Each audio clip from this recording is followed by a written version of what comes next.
অনেক সময় রাস্তাঘাটে আমাদের মনে হয় যে আমাদের সামনের যে স্মার্টফোন ক্যামেরাটা ধরা রয়েছে সেটা যেন আমাদের দিকে তাক করে রাখা হয়েছে, যেন মনে হয় যে আমাদের ছবি তুলছে।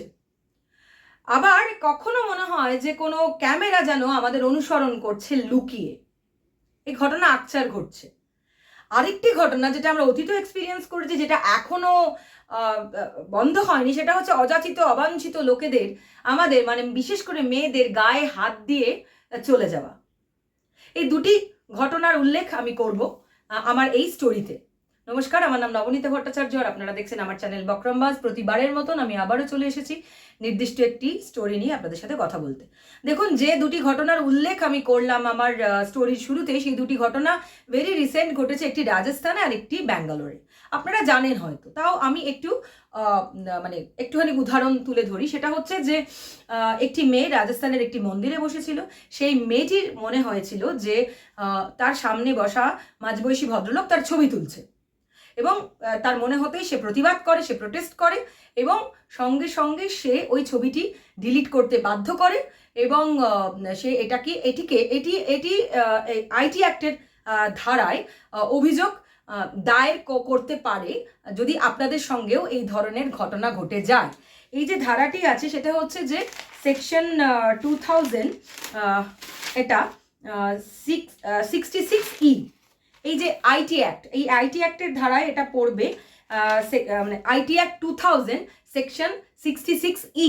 এইখানে যদি এই ধরনের ঘটনা, যেটা হচ্ছে উইদাউট পারমিশনে কেউ আপনার ছবি তুললো, কেউ উইদাউট পারমিশনে সেটা পোস্ট করে দিল, সে কেউ উইদাউট পারমিশনে সেটাকে ভাইরাল করে দিল, এইটা কিন্তু এই আইটি অ্যাক্ট 2066E ধারায় পড়বে, এবং এটা অবশ্যই শাস্তিযোগ্য অপরাধ, যেখানে মানে অভিযোগ প্রমাণিত হলে অভিযুক্ত ব্যক্তির 3 বছরের জেল এবং 2 লক্ষ টাকা জরিমানা হতে পারে, বা এটা দুটোই হতে পারে, মানে জেল এবং জরিমানা দুটোই হতে পারে।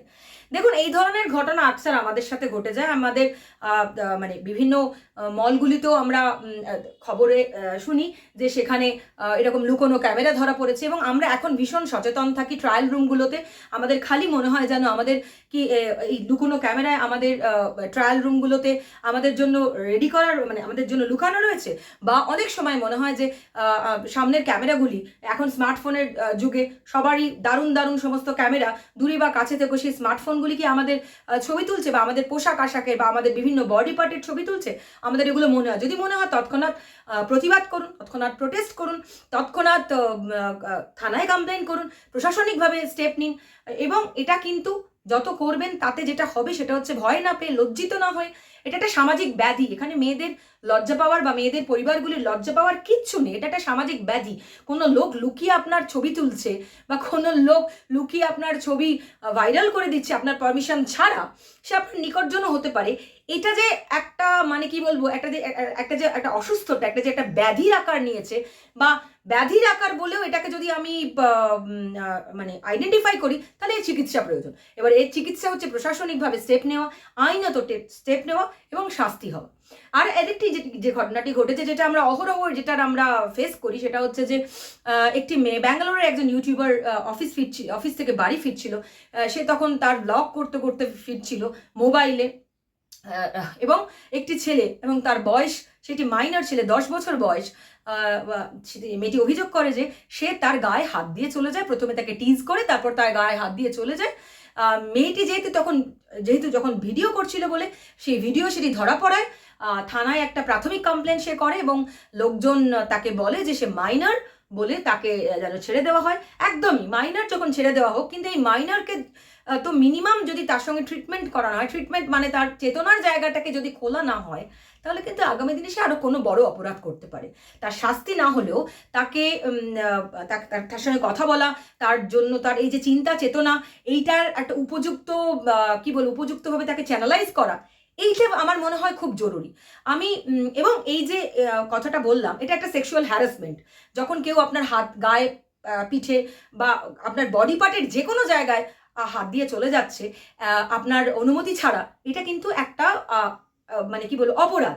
এবং এটা বিএনএসে এখানে সেকশন রয়েছে, সেকশন 75 রয়েছে, এছাড়াও আরও ভাগ রয়েছে সেকশন 74, 76, 78, 79।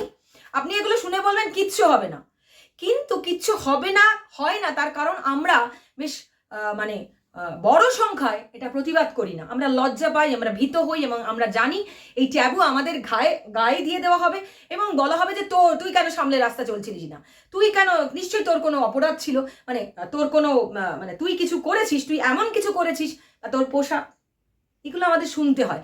কিন্তু এগুলো টপকে গিয়েও যত যত বেশি এগুলো নিয়ে কথা হবে, যত যত বেশি এগুলো নিয়ে প্রশাসনিকভাবে স্টেপ নেওয়া হবে, যত যত বেশি এগুলোর ওপর শাস্তি বিধান হবে, এগুলো নিয়ে কথা হওয়াটা জরুরি। আইন আছে, কিন্তু চেতনার জায়গাগুলো খোলার দরকার আছে। আমি বলছি না 10 বছরের বাচ্চাটি খুব সচেতনভাবে করেছে, কিন্তু এটা সে সচেতনভাবে করেছে কারণ সে দেখে এসেছে, সে বুঝে এসেছে, সে জেনে এসেছে যে এগুলি করা যায়, এগুলি করাটা কোনো অপরাধ নয়, এবং এগুলি মজা নেওয়া যায়, ভয় দেখানো যায়, এবং আরও অনেক মানে ওই পুরুষতান্ত্রিক কিছু আপলিফমেন্ট হয় বলে আমার মনে হয়। না হলে এইটা ওই বাচ্চা ছেলেটির কাছ থেকে কোথায় গ্রো করলো যে একটি মহিলার গায়ে হাত দিয়ে চলে যাচ্ছে। আমি জানি না, এইগুলি কিন্তু আমাদের সাথে নিত্য ঘটে চলেছে। 2-3 বছর আগে আমি এরকম কলেজ থেকে ফেরার পথে আমি দেখছিলাম যে আমরা ফিরছি, যখন দেখি হঠাৎ একজন মহিলা চিৎকার করে উঠলো। তাকে তারপর গিয়ে জিজ্ঞেস করলাম কি হয়েছে, বলে সাইকেল করে একটি ছেলে যাচ্ছিল, যেতে যেতে তার গায়ে হাত দিয়ে যায়। সুতরাং এটা এখনো কেন হবে, কেন আমরা এইগুলো নিয়ে কথা বলবো না, কেন সেক্স এডুকেশন নিয়ে কথা হবে না?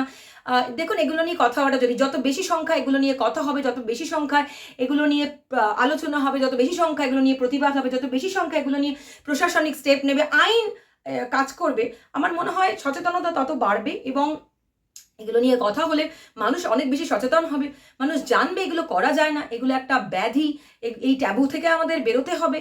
আমার মনে হয় যত বেশি সংখ্যা এগুলো নিয়ে কথা হয়, তত দ্রুত সমাজ আগামী দিনে এই যে কাঁধে কাঁধ মিলিয়ে ছেলে আর মেয়ে রাস্তায় বেরোতে পারবে, ছেলে মেয়ে বিভিন্ন জেন্ডারের মানুষ যে এই রাস্তায় বেরোলে টিজ হচ্ছে, গায়ে হাত দেওয়া, আরও নানা ধরনের অপরাধ ঘটছে, এবং এগুলো আমরা মেয়েরা প্রত্যেকে ফেস করি। সুতরাং আমার মনে হয় এগুলো নিয়ে কথা হওয়াটা জরুরি। দেখুন, এই দুটো ঘটনা আমি যে আনলাম আমার স্টোরিতে, এই দুটো ঘটনা খুব নর্মাল, কিন্তু আমাদের সাথে নর্মাল বলছি, এগুলো আমরা প্রতিদিন কেউ না কেউ ফেস করি। আমাদের এই যে যা প্রতি মুহূর্তে ফেস করতে হয় তা স্বাভাবিক হয়ে যায়, আমাদের মনে হয় ঠিক আছে, কিন্তু ঠিক নেই। এগুলোকে বন্ধ করতে গেলে এগুলো নিয়ে কথা হতে হবে, এগুলোর আইনি পদক্ষেপ দরকার। যারা ইনফ্লুয়েন্সার আছে, যারা ভালো কমিউনিকেটার আছে, যারা ভালো পলিটিশিয়ান আছে, যে সমস্ত মানুষের কথা লোকে মন দিয়ে শোনে, আমার মনে হয় তারা এগুলিকে অ্যাড্রেস করুন, এই ঘটনাগুলি সামনে নিয়ে আসুন। যত সচেতনতা বাড়বে আমার মনে হয় তত এই ট্যাবু কমবে, এই ব্যাধিগুলি কমে মানুষ সুস্থতার দিকে একটা সুস্থ সুন্দর সমাজ আমরা গড়ে তুলতে পারবো। ভালো থাকবেন, আবার দেখা হবে।